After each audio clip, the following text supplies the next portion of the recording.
इनके पूर्वज ऊंची जाति के हिंदू पंडित थे। लेकिन एक दिन इन्होंने यीशु मसीह के वचन को सुना और विश्वासी बन गए। अब ये संसार में सबसे बुद्धिमान मसीही अपोलोजिस्ट हैं। 70 से भी ज्यादा देशों में यात्रा की है और बहुत सम्मानित यूनिवर्सिटी में वक्ता रहे हैं, जिनमें है हार्वर्ड, प्रिंसटन, डॉर्टमाउथ, जॉन्स हॉपकिंस और ऑक्सफोर्ड यूनिवर्सिटी में। ये दक्षिण अफ्रीका में पीस अकॉर्ड में भी वक्ता रहे हैं और मिलिट्री अफसरों को भी लेनिन मिलिट्री एकेडमी में, centre for geopolitical strategy Moscow में वक्ता रहे। 3 बार इन्हें न्यूयॉर्क में यूनाइटेड नेशन के एनुअल प्रेयर ब्रेकफास्ट मीटिंग में बुलवाया गया और इन्होंने नेशनल प्रेयर ब्रेकफास्ट में seat of government Atowa Canada में भी संदेश दिया और लंदन इंग्लैंड में भी, और CIA वॉशिंगटन DC में भी वक्ता रहे हैं। मेरे मेहमान हैं बुद्धिमान मसीह अपोलोजिस्ट रवि जकरिया। ये पूरे संसार में 70 से भी ज्यादा देशों में यात्रा कर चुके हैं और सबसे सम्मानित यूनिवर्सिटी में वक्ता रहे हैं। विद्यार्थियों के जीवन के कई मुश्किल सवालों का जवाब देते आए हैं और ये व्यवहारिक रूप में और बड़ी प्रेम से इसे करते हैं। साथ ही ये वक्ता हैं सरकारी लीडर के सामने संसार के दूसरे भागों में, और 3 बार ये यूनाइटेड नेशन न्यूयॉर्क में वक्ता रहे हैं एनुअल प्रेयर ब्रेकफास्ट में, जो हर साल UN जनरल असेंबली में हर साल शुरू में होता है। इनका जन्म चेन्नई भारत में हुआ। और रवि, हमारा संसार गड़बड़ी में है, लोग जवाब ढूंढ रहे हैं और लगता है कि उन्हें कुछ महत्वपूर्ण बात नहीं मिलती है, और आप खुद गड़बड़ी में पड़े हुए नौजवान थे। हमें चेन्नई में वापस ले जाइए। और आप यीशु मसीह की स्पष्ट शिक्षा को नहीं जानते थे। ये सब कैसे हुआ और आप विश्वासी बने और यीशु के पीछे चलने लगे? खैर, सबसे पहले आपके साथ मिलकर खुशी हुई, जॉन। आपको कई साल से जानता हूँ और हमारी दोस्ती से बहुत खुश हूँ। जी, हाँ, आप सही हैं। मैं सोचता हूँ कि गड़बड़ी तो शायद निश्चित है आज के संसार में, और ये किसी खास परंपरा के लिए नहीं है। चाहे मैं जहाँ भी जाऊँ, सच में हमारे दर्शकों का ज़्यादा भाग तो सच में जवानों के बीच में है। चाहे ये यूनिवर्सिटी हो या हाई स्कूल हो या चाहे जो हो, ये जीवन में सवाल पूछने वाला स्तर होता है। और एक चाइनीज नीति वचन है जो कहता है, यदि आप जानना चाहते हैं कि पानी क्या है तो मछली से न पूछना। जब आप किसी बात में इतने डूब जाते हैं तो अक्सर आप किसी दूसरे दृष्टिकोण के बारे में सोचते भी नहीं। आप इस पर सवाल पूछना नहीं चाहते हैं कि आपका वातावरण किस बारे में है। लेकिन दिलचस्प बात तो यह है कि शायद आप किसी बात में बाहरी रूप में डूबे हो, लेकिन भीतर में आप उससे भाग नहीं सकते जो आपका पीछा कर रहा है। यानी हाँ, आप सही हैं। चेन्नई भारत में मैं पैदा हुआ, जो उस समय मद्रास कहा जाता था, लेकिन कुछ साल पहले उसे बदलकर चेन्नई रखा गया, बॉम्बे बदलकर मुंबई रखा गया। मुझे ये सब याद रखना पड़ता है। उस दक्षिणी शहर में मेरी परवरिश हुई। मेरी माँ चेन्नई में ही पैदा हुई और बड़ी हुई थी। मेरे पिताजी दक्षिण भारत से आए थे, केरला के राज्य से। उनकी मुलाकात चेन्नई में हुई और वही शादी हुई। यानी मेरे पिताजी मलयालम बोलते थे, माँ तमिल बोलती थी। मेरी परवरिश दिल्ली में हुई और मैं हिंदी बोलता था। मैं अक्सर कहता हूँ कि मैं हिंदी और तमिल बोल सकता हूँ। मलयालम में मुझे केवल पिताजी के उपयोग के डांट के शब्द याद है, तो मैं लोगों के सामने उसे नहीं कहता। चेन्नई में मैं रहता था जब छोटा था, 3-4 साल की उम्र तक, फिर दिल्ली में आ गया। लेकिन बात तो यह है जॉन, लोग ये नहीं जानते कि भारत संसार में सबसे ज्यादा गांवों का देश है। लोग जवाब ढूंढ रहे हैं विधियों के द्वारा, परंपरा के ऐतिहासिक रिवाजों के द्वारा, और ये सब आस्था के साथ आता है। तकनीकी रूप में कहे तो अविश्वासी विद्वान कहेंगे कि 33 करोड़ देवी और देवता है हिंदू आस्था के अनुसार। अब केवल कुछ लोग ही बड़ी ईमानदारी से इसका पालन कर रहे हैं भारत के लोगों में। लेकिन इस परंपरा में पूर्वजों की अच्छी पीढ़ी का इतिहास होने के कारण, जो हिंदू पंडितों की ऊंची जाति से थे, जो कि नंबूदरी थे। मेरे पिताजी केरला से थे, मेरी माँ चेन्नई से थी, जैसे मैंने कहा है। लेकिन मैंने धार्मिक बातों के बारे में कभी गंभीरता से नहीं सोचा। क्यों? क्योंकि पढ़ाई के क्षेत्र में मुझे अच्छे से कर दिखाने के लिए जोर दिया गया। भारत पढ़ाई में बहुत स्पर्धा की परंपरा का देश है। यदि हम अच्छी पढ़ाई नहीं करते हैं तो कुछ नहीं कर पाएंगे। यानी हर तरफ से दबाव होता है।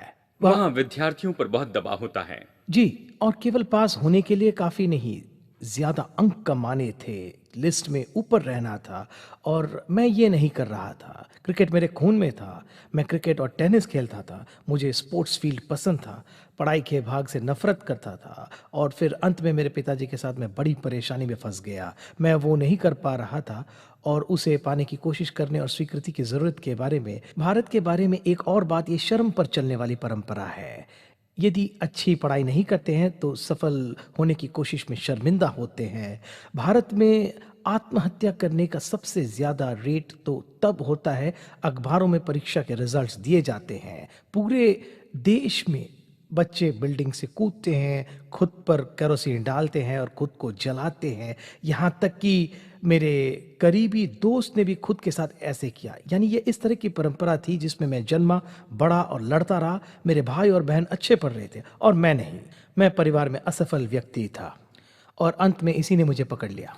जी, मैं मुंबई में गया हूँ और अब कोलकाता जा रहा हूँ और मैं देखता हूँ कि लोग जिस किसी आस्था के पीछे चलते हैं वो उसे बहुत ही ईमानदारी से मानते हैं। यानी वो ईमानदार हैं लेकिन वो फिर भी गड़बड़ी में हैं। उनके पास अभी भी कुछ जवाब नहीं है, अभी खोज रहे हैं। आप इसके बारे में बताइए। जी, भारत में मुख्य धर्म है हिंदुइज्म, इस्लाम, बुद्धिज़्म, सिखिज़्म, जैनिज़्म और कुछ लोग हैं बहाइज़्म से, और मसीहियत तो इसमें बहुत कम प्रतिशत में है। और लोग अक्सर सोचते हैं कि मसीहियत तो कुछ खास लोगों का बड़ा हुआ दृष्टिकोण है।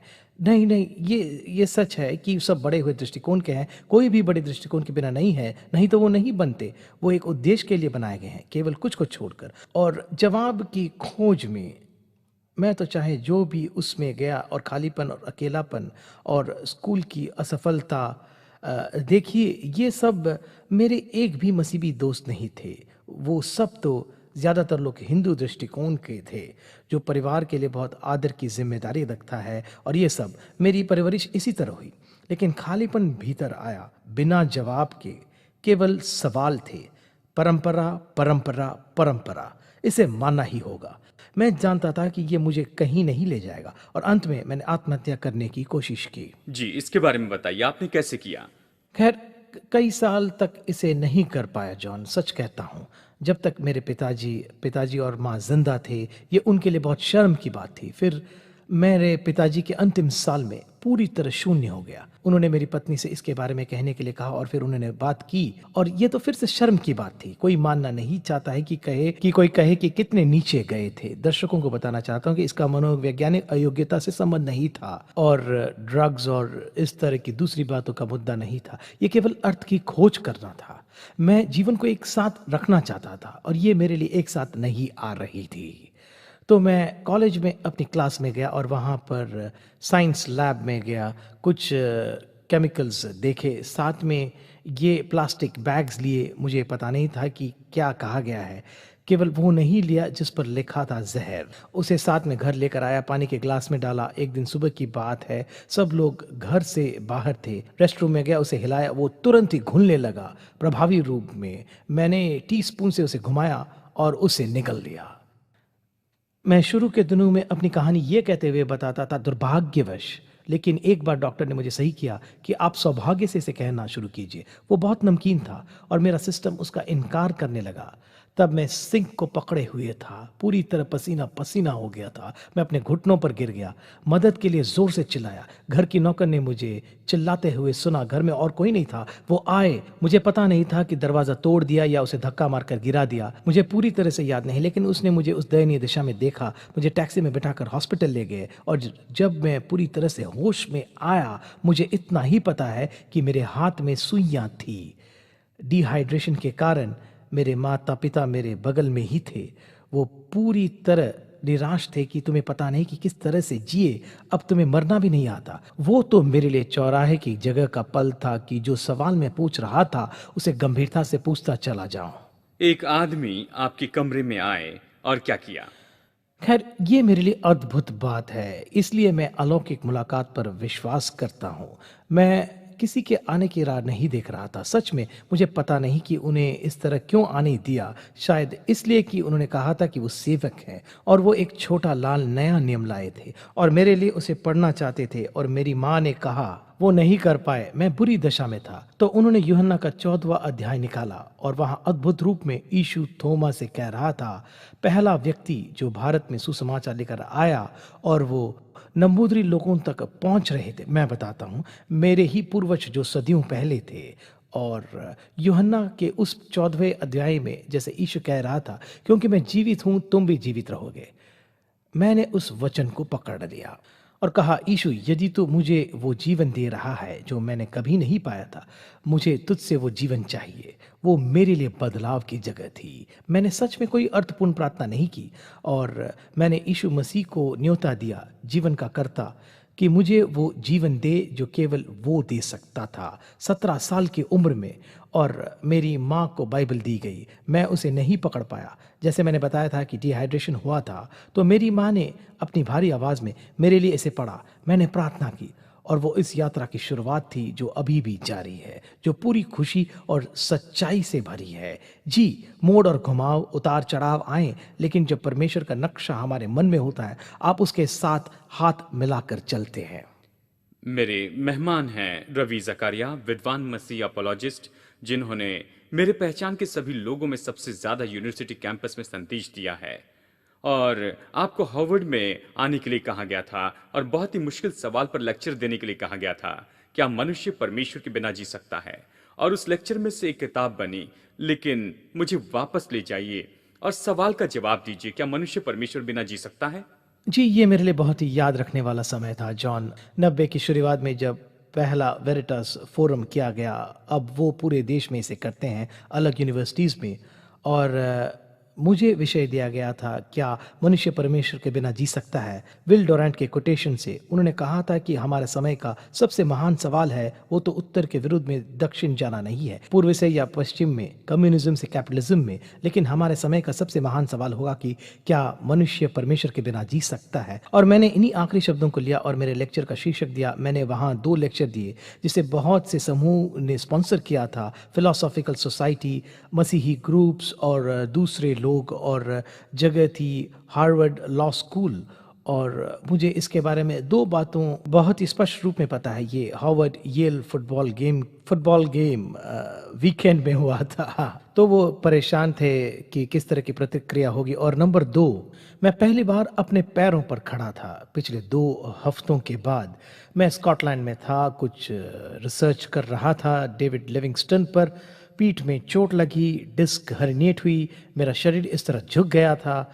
ग्लासगो में 5 दिनों तक बिस्तर पर पड़ा रहा। वापस आया, मेरे एक टीममेट मुझे लेने के लिए आए थे और मैं इतने समय तक बिस्तर पर लेटा था उस दिन तक जब मुझे बॉस्टन में आना था कि इससे कर पाऊँ। ये तो याद बहुत अद्भुत है, मुझे पता नहीं था कि ये किस तरह होगा, लेकिन वही सवाल था और यही सवाल है। इसे जवाब देने के 2 तरीके हैं। थ्योरी के रूप में, हाँ, लोग ऐसे जी सकते हैं कि मानो परमेश्वर अस्तित्व में नहीं है। नास्तिक, एग्नोस्टिक, एथिस्टिक, कम से कम ज्यादा लोग ये करते हैं।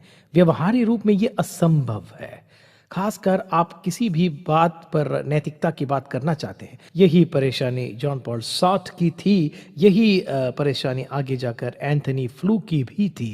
जैसे आप अच्छे से जानते हैं, ये इनकोहेरेंस, जैसे हम संसार में जीवन के सवालों के बारे में बुनियादी बातों को लाते हैं, ये तथ्य के रूप में और संजोग से नहीं होगा।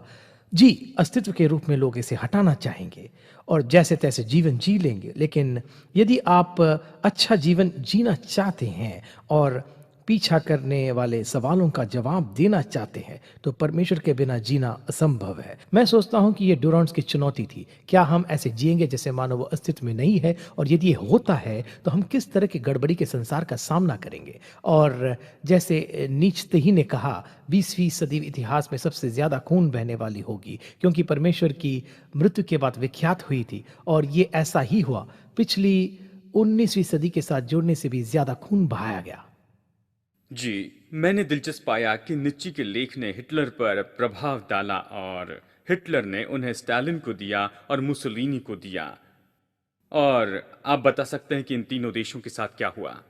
जी, ये तो जानते हैं। यदि आप पॉल जॉनसन की किताब पढ़े, नाम है मॉडर्न टाइम्स, वो ये कहानी बताते हैं। वो इस 3 डेमोगॉग्स के बारे में कहते हैं 1900 के मध्य के समय में, हिटलर, स्टालिन और मुसोलिनी। और सच तो ये है कि एक बार स्टालिन सेवकाई में जाने की तैयारी कर रहे थे और प्रभु में विश्वास खो बैठे। हिटलर तो अवश्य ही सुपर रेस बनाना चाहते थे। यूबरमैन वो एक मजबूत मनुष्य बनाना चाहते थे कि राज्य करे, और ये विचार कि परमेश्वर के बिना जीना बहुत विख्यात हो गया। नीत्शे ने उस तरह से देखे तो जो पास्टर के बेटे थे और उनके दादा और नानी सेवकाई में थे, और उन्होंने कहा कि जब हमने ये जाना कि परमेश्वर 19वीं सदी में मर गया तो पागलपन शुरू होगा। उनके जीवन के आखिरी 13 साल तो पागल हो गए, ठीक हुए, पागल हुए और हफ्तों तक चुप रहते थे। लेकिन उन्होंने ये दृष्टांत दिया। उन्होंने कहा कि क्या आपने उस पागल आदमी के बारे में नहीं सुना जो कंदिल लेकर शहर में गया और कहा मैं परमेश्वर को ढूंढ रहा हूँ, परमेश्वर को ढूंढ रहा हूँ। उसने लोगों की हंसी सुनकर सोचा कि वो नकल कर रहा है, और फिर उसने कहा परमेश्वर कहाँ चला गया? क्या हम उसे खो बैठे? क्या वो यात्रा पर चला गया, खो गया? और ये सवाल। लेकिन नीत्शे के बारे में एक बात मुझे पसंद है कि वो अपने निष्कर्ष के उपयोगिता के बारे में ईमानदार थे। आधुनिक फिलोसोफर ये जहाँ जा रहा है उसे लेने के लिए तैयार नहीं होते हैं। नीत्शे ईमानदार थे और उन्होंने इस तरह का जिन शब्दों का उन्होंने उपयोग किया। किसने हमें क्षितिज को पोंछने के लिए स्पंज दिया है? क्या कोई उतार चढ़ाव रह गया है? क्या दिए को सुबह के समय जलाना चाहिए? हम कैसे उस सबसे महान उपलब्धि पा सकते हैं जो मनुष्य जाति के लिए सबसे बड़ी है? कोई क्षितिज नहीं रहा। उसने जाना कि परमेश्वर की मृत्यु का अर्थ है कि ये सटीकता की मृत्यु है और निश्चितता की मृत्यु है। तो यहाँ ये सवाल था, हमें किस तरह का पवित्र खेल लाना होगा जिससे हम तृप्ति और किसी तरह से संतुष्टि को ला सके। तो वो क्या कह रहे थे? किसी तरह की आत्मिकता बहुत जरूरी है, कोई जो अद्भुत है, कोई जो सिद्ध स्वभाव का है। अब हम ये सब कैसे पाएंगे? मेरे लिए ये जॉन सच में ये मेरे लिए हर समय का सबसे महान सवाल है। यदि परमेश्वर किसी भी जगह पर नहीं है तो हम परिभाषा कहाँ पाएंगे? संपर्क की बात कहाँ पाएंगे? नीत्शे सही मुद्दे पर थे। तो उन्होंने कहा कि दो बातें होंगी।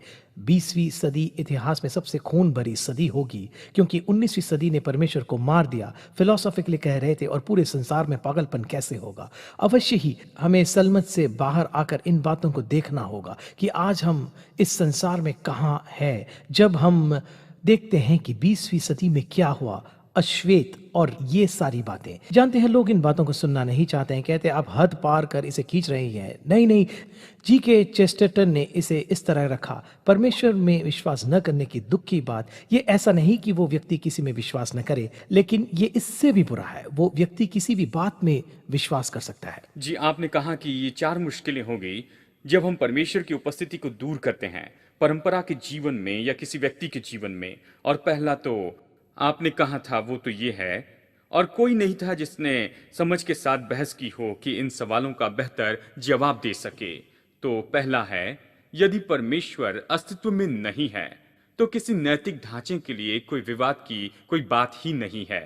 इसे बताइए। जी, ऐसा है कि जन्म से मैं पूर्वी हूँ और यहाँ रहने से अब पश्चिमी हूँ। मैंने ये दोनों परंपरा अपना ली है और मैं दोनों के बल और कमजोरियों को देखता हूँ। पश्चिमी संसार में हम सोचते हैं कि यदि पूर्वीय संसार में कोई परमेश्वर है तो किस पर विश्वास करें। जानते हैं ये तनाव होते हैं, लेकिन सच्चाई तो ये है कि हमें नैतिक ढांचा चाहिए जिससे हम अपना जीवन बना सकें। अमेरिका में हम कानून की जड़ों के बारे में कहते हैं। ठीक है, हमारे पास कानून की जड़ है, राजनीति का तना है और परंपरा की डालियां हैं, वो फैली है। किस कारण जड़ एक साथ रहेगी? ये तो नैतिक भूमि है जिसे जड़ को एक साथ रखना होगा। उदाहरण के लिए अमेरिका सही क्रम में बना है और ये सब कुछ, तो हम नैतिक बातों से कहाँ फिर गए? यहाँ तक सबसे विख्यात नास्तिक ने भी इसे मान लिया है। ये तो केवल विख्यात होने वाला है जो हर तरह के हल के साथ आना चाहते हैं। कुछ गलत शिक्षा वाले जो सोचते हैं कि हम परमेश्वर से हटकर कुछ नैतिक बातों को ढूंढ निकालेंगे, वो गर्म जोशी से आते पुराने और धोई गई थियरी लाते हैं जिसका कोई अर्थ नहीं होता है। मैकी, एक ऑस्ट्रेलियन ने कहा, जानते हैं इन अच्छी या बुरी बातों के बारे में बातें करना मुश्किल है जब तक कि किसी तरह का ढांचा ना हो। उन्होंने इसे माना। काई निल्सन, कैनेडियन नास्तिक ने कहा, व्यवहारिक रूप में हम किसी निर्णय लेने की बात पर नहीं आ सकते, चाहे हम कितने भी तथ्यों को एक साथ न जोड़ दें। फिर उन्होंने ये कहा, ये तथ्य ही तो मुझे परेशान करते हैं। बर्टन रसल ने कहा कि वो सही और गलत के बीच का चुनाव उसी तरह करते हैं जैसे पीला और हरे में करते हैं। उन्होंने ये कपोसटन से कहा और कपोसटन ने कहा, हाँ, तुम देखकर ही पीला और हरे में चुनाव करते हो, है ना? तो फिर भले और बुरे के बीच का फर्क महसूसीकरण के आधार पर करेंगे। जी, मैं अक्सर अपने दर्शकों से कहता हूँ, कुछ परंपरा में वो पड़ोसियों से प्रेम करते हैं, दूसरी परंपरा में वो उन्हें मारते हैं। तो क्या बर्टन रसल के पास पर्याय था? खैर, बता दूं कि नीतश ने खुद कहा था कि आईने के हॉल में जो एक दूसरे की ओर प्रतिबिंब दिखाते हैं, वहां शब्दों का कोई अर्थ नहीं होता है। उन्होंने कहा कि मैं इतना धर्मी हूं जो सत्य की वेदी के सामने अपने घुटने टेक दूं। वो किस बारे में कह रहे थे? जो सत्य है उसके नैतिक उपयोग के बारे में। और मेरे लिए जॉन, और मैं जानता हूं आपके जीवन में भी, मैं एक परिवार की परवरिश कर रहा हूं, मैं एक पिता हूं, एक पति हूं, अब मैं दादा भी हूं, और मैं देखता हूं कि पढ़ाई का क्षेत्र हमारे जवानों को कहां ले जा रहा है। संबंधित होने की सोच की चरम सीमा तो मानो अपने पैरों को हवा में मजबूती से जमा देने जैसा है। नैतिक निश्चित की खोज किसी पारदर्शी बातों के बिना तो इसे व्यवहारिक रूप में करना असंभव होगा, बिल्कुल असंभव होगा। इसमें इसे जोड़ते हैं जो आप कह रहे हैं, जो आपके जीवन में हुआ। लोग अर्थ ढूंढ रहे हैं, वो ढूंढ रहे हैं जवाबों को, और आपने इसे संसार में नहीं पाया, इसे आस्था में नहीं पाया, आपने इसे इस व्यक्ति में पाया। इसके बारे में बताइए, और कैसे इस व्यक्ति यीशु मसीह ने उन चारों सवालों का जवाब दिया। जी, जब मुझे यूएन में वक्ता के रूप में बुलाया तो मुझे निश्चितता के बारे में कहने के लिए बताया गया, और मैंने यहाँ 4 खोज के बारे में बताया। हमें खोजना है बुराई की परिभाषा के बारे में, हमें न्याय के बारे में खोजना है, कैसे प्रेम की परिभाषा करें, और हम कब व्यवहारिक रूप में माफ कर सकते हैं। बुराई, न्याय, प्रेम और माफी। और वो ध्यान से सुन रहे थे। मैंने कहा, अब मैं आपसे एक सवाल पूछना चाहता हूँ, इतिहास में कहाँ ये चारों का साथ आए? किसी एक निश्चित समय में ये एक साथ आए कलवरी नाम की पहाड़ी पर, यीशु मसीह के व्यक्तित्व में, जिसमें सिद्ध धार्मिकता प्रकट की गई, जिसमें परमेश्वर का प्रेम दिखाया गया, जिसने न्याय को केंद्र में लाया, पाप के दंड में, और मुझे माफी दी। और कहीं भी नहीं आप इन 4 सच्चाई को एक साथ नहीं देखेंगे और माफी और अनुग्रह दिया गया हो। मैंने इस यीशु मसीह में पाया है, और मुझे सुनने वाले दर्शकों को मैं यही बात बताता हूँ, यदि उसकी ओर देखेंगे, उससे बातें करेंगे, उससे प्रार्थना करेंगे, तो वो आपको अपनी क्षमा देगा और उसका छुटकारा भी।